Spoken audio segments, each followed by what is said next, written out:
चुप साधन। परम श्रद्धेय स्वामी राम सुखदास जी का प्रवचन। बाहर भीतर से चुप हो जाना चुप साधन है। भीतर से ऐसा विचार कर लें कि मुझको कुछ करना है ही नहीं, न स्वार्थ न परमार्थ, न लौकिक न पारलौकिक, कुछ भी नहीं करना है। ऐसा विचार करके बैठ जाएं। जैसे गाढ़ नींद में किंचिन मात्र भी कुछ करने का संकल्प नहीं था, ऐसे ही जागृत अवस्था में किंचिन मात्र भी कुछ करने का संकल्प न रहे।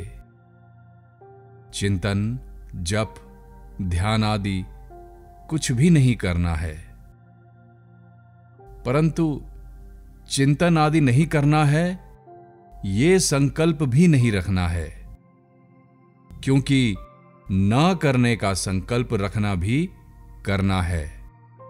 वास्तव में न करना अपने आप सिद्ध है। मन बुद्धि आदि को स्वीकार करके ही करना होता है। अब किंचन मात्र भी कुछ नहीं करना है, ऐसा विचार करके चुप हो जाएं। यदि मन ना माने तो सब जगह एक परमात्मा परिपूर्ण है, ऐसा मानकर चुप हो जाएं। सगुण की उपासना करते हो तो मैं प्रभु के चरणों में पड़ा हूं, ऐसा मानकर चुप हो जाएं। परंतु ये 2 नंबर की बात है। 1 नंबर की बात तो यह है कि कुछ करना ही नहीं है। इस प्रकार चुप होने पर भीतर में कोई संकल्प विकल्प हो, कोई बात याद आए तो उसकी उपेक्षा करें, विरोध न करें। उसमें न राजी हों न नाराज हों, न राग करें न द्वेष करें। शास्त्र विहित अच्छे संकल्प आएं तो उसमें राजी न हों, और शास्त्र निषिद्ध बुरे संकल्प आएं तो उसमें नाराज ना हों। स्वयं भी उन संकल्पों के साथ न चिपकें, अर्थात उनको अपना न माने। आप कहते हैं कि मन बड़ा खराब है, पर वास्तव में मन अच्छा और खराब होता ही नहीं। अच्छा और खराब स्वयं ही होता है। स्वयं अच्छा होता है तो संकल्प अच्छे होते हैं, और स्वयं खराब होता है तो संकल्प खराब होते हैं। अच्छा और खराब ये दोनों ही प्रकृति के संबंध से होते हैं। प्रकृति के संबंध के बिना न अच्छा होता है और न बुरा होता है। जैसे सुख और दुख 2 चीज हैं, पर आनंद में 2 चीज नहीं है, अर्थात आनंद में न सुख है न दुख है। ऐसे ही प्रकृति के संबंध से रहित तत्व में न अच्छा है न बुरा है। इसलिए अच्छे और बुरे का भेद करके राजी और नाराज न हो। संकल्प आए अथवा जाएं, उसमें पहले से ही यह विचार कर लें कि वास्तव में संकल्प आता नहीं है बल्कि जाता है। भूतकाल में हमने जो काम किए हैं उनकी याद आती है, अथवा भविष्य में कुछ करने का विचार पकड़ रखा है, उसकी याद आती है कि वहां जाना है, वह काम करना है आदि। इस तरह भूत और भविष्य की याद आती है जो अभी है ही नहीं। वास्तव में उनकी याद आ नहीं रही, बल्कि स्वतः जा रही है। मन में जो बात जमी है वो निकल रही हैं। अतः आप उससे संबंध मत जोड़ें, तटस्थ हो जाएं।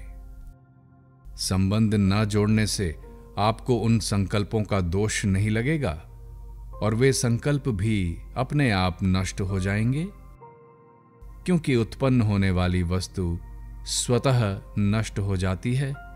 ये नियम है। संसार में बहुत से पुण्य कर्म होते हैं, पर क्या हमें उनसे पुण्य होता है? ऐसे ही संसार में बहुत से पाप कर्म होते हैं, पर क्या हमें उनका पाप लगता है? नहीं लगता। क्यों नहीं लगता? क्योंकि हमारा उनसे संबंध नहीं है, उनके साथ हमारा सहयोग नहीं है। जैसे संसार में पुण्य पाप हो रहे हैं, ऐसे ही मन में संकल्प विकल्प हो रहे हैं। हम उनको करते नहीं और करना चाहते भी नहीं। हम उनके साथ चिपक जाते हैं तो उनकी पुण्य और पाप की, अच्छे और बुरे की संज्ञा हो जाती है, जिससे उनका फल पैदा हो जाता है और वह फल हमें भोगना पड़ता है। इसलिए उनके साथ मिले नहीं, ना अनुमोदन करें ना विरोध करें। संकल्प विकल्प उठते हैं तो उठते रहें। यह करना है और यह नहीं करना है, इन दोनों को उठा दें। भगवद गीता में आया है, नैव तस्य कृतेनार्थो ना कृतेनेह कंचन। करने और ना करने दोनों का ही आग्रह न रखें। करने का आग्रह रखना भी संकल्प है और ना करने का आग्रह रखना भी संकल्प है। करना भी कर्म है और न करना भी कर्म है। करने में भी परिश्रम है और न करने में भी। अतः करने और ना करने दोनों से किंचन मात्र भी कोई मतलब न रखकर चुप हो जाएं, तो प्रकृति का संबंध छूट जाता है और स्वतः परम विश्राम प्राप्त हो जाता है, क्योंकि क्रिया रूप से प्रकृति ही है। वह क्रिया चाहे शरीर की हो चाहे मन की हो, सब प्रकृति की ही है। इस प्रकार बाहर भीतर से चुप हो जाएं, तो जिसको तत्व ज्ञान कहते हैं, जीवन मुक्त कहते हैं, सहज समाधि कहते हैं, वह स्वतः हो जाएगी।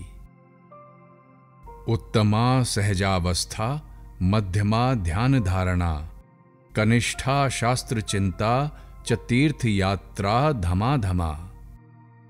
छोटे से छोटा साधन तीर्थ यात्रा है, उससे ऊंचा शास्त्र चिंतन है, शास्त्र चिंतन से ऊंची ध्यान धारणा है, और ऊंची से ऊंची सहजावस्था सहज समाधि है। उस सहजावस्था में आप पहुंच जाएंगे। सहजावस्था न जागृत है, न स्वप्न है, न सुषुप्ति है, न मूर्छा है और न समाधि है। सुषुप्ति और सहजावस्था में फर्क यही है कि सुषुप्ति में तो बेहोशी रहती है, पर सहजावस्था में बेहोशी नहीं रहती, बल्कि होश रहता है, जागृति रहती है, ज्ञान की एक दीप्ति रहती है। वास्तव में चुप होना नहीं है, बल्कि चुप तो स्वाभाविक है। जिनके वेदांत के संस्कार हैं, वे समझ जाएंगे कि आत्मा न करता है न भोगता है, अतः सहजावस्था स्वाभाविक है। चुप होते समय अगर नींद आने लगे तो जप कीर्तन करना शुरू कर दो, खड़े हो जाओ। परंतु जब तक नींद ना आए तब तक कुछ नहीं करना है, इसी में यानी चुप रहो। 1-2 सेकंड भी इस प्रकार चुप हो जाओ तो बड़ा लाभ है। अगर आधा मिनट चुप हो जाओ तो बड़ी शक्ति पैदा होती है। चुप रहने में जो शक्ति पैदा होती है, वो शक्ति करने में कभी पैदा नहीं होती, बल्कि करने में तो शक्ति खर्च होती है। हम काम करते करते थक जाते हैं तो फिर सो जाते हैं। गहरी नींद में सब थकावट दूर हो जाती है और मन में, इंद्रियों में, शरीर में ताजगी आ जाती है, करने की शक्ति आ जाती है। न करना ही परमात्मा का स्वरूप है, जो नित्य प्राप्त है। दौड़ सके तो दौड़ ले, जब लगी तेरी दौड़। दौड़ थकया धोखा मिटया, वस्तु थोड़ की थोड़।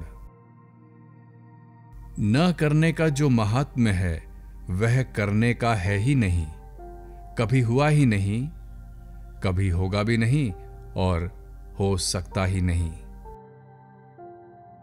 न करने में जो सामर्थ्य है वह करने में है ही नहीं, कारण कि करने का आरंभ और अंत होता है, अतः करना अनित्य है। परंतु न करने का आरंभ और अंत नहीं होता, अतः न करना नित्य है। कुछ दिन विचार किए बिना यह चुप होने की अटकल आती नहीं। आप कुछ दिन विचार करेंगे तब समझ में आएगी। अभी समझ में न आने पर भी ऐसी सहजावस्था होती है, यह मान लें। इस सहजावस्था का वर्णन शास्त्रों में और संतों की वाणी में भी बहुत कम आता है। सींथल राजस्थान में श्री हरिराम दास जी महाराज हुए, उनकी वाणी में आता है, सहजा मार्ग सहज का, सहज किया विश्राम। हरिया जीवर सीव का, एक नाम अरुठाम। सहज तन मन सहज पूजा, सहज सा देव नहीं और दूजा। उन्होंने अपना परिचय भी इस प्रकार दिया, हरिया जयमल दास गुरु, राम निरंजन देव। काया देवल देहरो, सहज हमारे सेव। यानी श्री जयमल दास जी महाराज हमारे गुरु हैं, जो प्रकृति से अत्यंत अतीत हैं। वे राम हमारे देव हैं। यह शरीर हमारा देवल देवस्थान है। सहज यानी कुछ न करना ही हमारी सेवा है। ऐसी सहजावस्था की प्राप्ति का उपाय है बाहर भीतर से चुप हो जाना, अर्थात कुछ न करना। कुछ न करने से सब कुछ हो जाता है। हमें करना कुछ है ही नहीं, न पहले करना था, न अभी करना है, न बाद में करना है। भगवान का भी चिंतन नहीं करना है।